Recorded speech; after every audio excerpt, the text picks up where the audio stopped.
है वो तरक्की कर रही थी बड़ी तेज़ी के साथ, और डॉलर्स भी जो हैं वो कम नहीं हो रहे थे, जितने डॉलर्स हमें हमें ज़रूरत थी वो हमें मिल रहे थे। तो जो इसकी सबसे बड़ी वजह है उसके ऊपर मैं आपको पहले बताता चलूं, वो तो ये है कि डॉलर पाकिस्तान के अंदर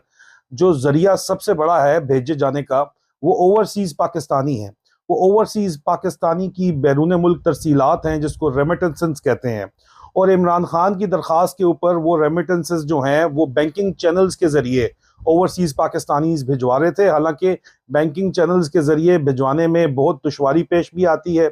बहुत से सवालात का जवाब भी देना पड़ता है, काफ़ी ज़्यादा दिन भी लगते हैं अगर इसके मुकाबले में आप हुंडी का तरीकाकार देखा जाए। हुंडी बड़ा सिंपल सा तरीका है, यहाँ पे आपने किसी को पैसे दिए, वहाँ पे ले लिए, वहाँ पे दिए, यहाँ से ले लिए, ना कोई रसीद है, ना कोई उसका सवाल है, ना जवाब है, और रेट भी तकरीबन वही होता है जो आपको बैंक बैंक जो काट रहा होता है। लेकिन इमरान खान